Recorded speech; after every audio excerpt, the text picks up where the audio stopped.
Maraming mga players ngayon ang nasa China Tour, hindi Asian Tour, mula kay Morant, Harden, Jokic, Butler, Edwards, Steph at si Kawhi na nagpa-practice pa ng martial arts na ang naging komento ng mga fans, sana tuloy-tuloy na ang pagiging healthy ni Kawhi next season.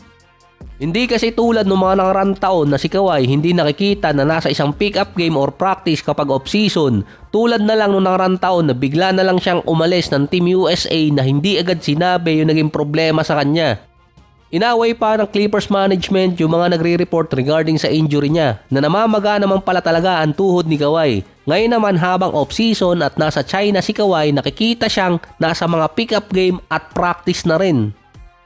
Ang injury ni Kawhi nasa 3 taon bago gumaling dahil hindi dinaan ng Clippers sa surgery. In-emphasize ng medical team ng Clippers na dahan-dahan nilang pinalalakas yung tuhod ni Kawhi. Balot lang ang katapat niyan at hindi rin dinisclose kung anong klaseng treatment ang ginawa sa tuhod niya.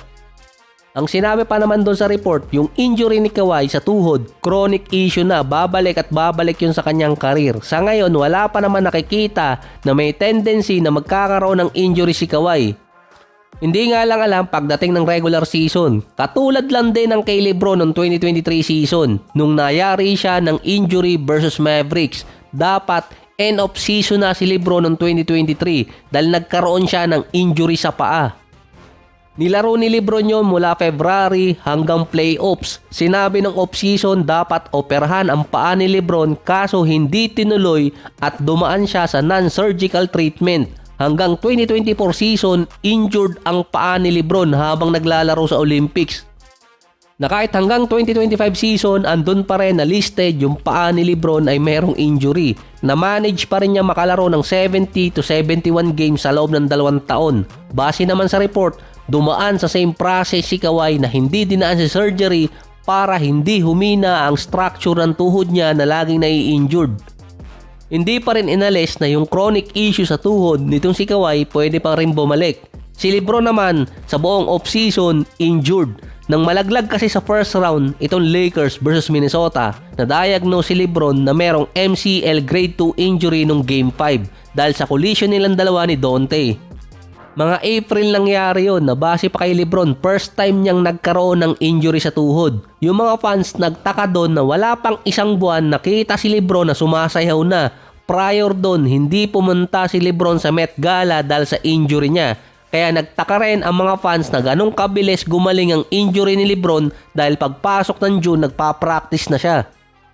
Merong mga fans na hindi naniwala na merong injury si LeBron dahil virtually impossible na makalaro ang isang player lalo na sa edad ni LeBron kung meron siyang MCL sprain na nasa 40 minutes pa.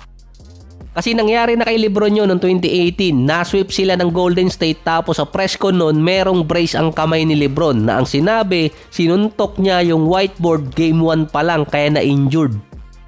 Kaso hindi lang si LeBron ang merong injury na naglaro sa playoffs na merong MCL din.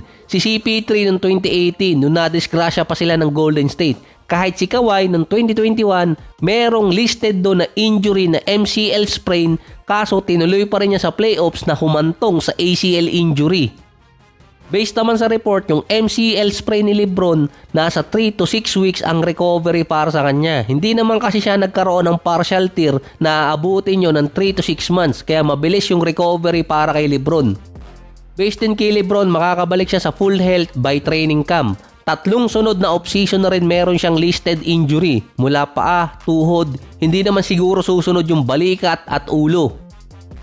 Sa ibang balita naman, nakapag-sign na ang Golden State ng player. Kaso, practice player nga lang. Lumabas din ang isang rason na hindi lang si Kuminga ang reason kung bakit hindi pa makapag-sign ng player ang Golden State at hindi rin nila mapagbigyan yung request ni Kuminga na to the moon na contract.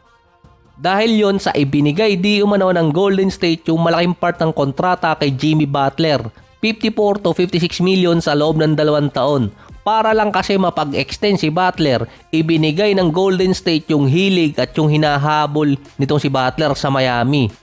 Nadala naman ni Butler sa playoffs yung Golden State gamit yung Miami deal na contract. Di umano dapat nagpababa si Butler ng at least 40 million or halos katulad ng kontrata ni Klay Thompson dati para makasave ang Golden State ng 15 to 20 million sa cap space.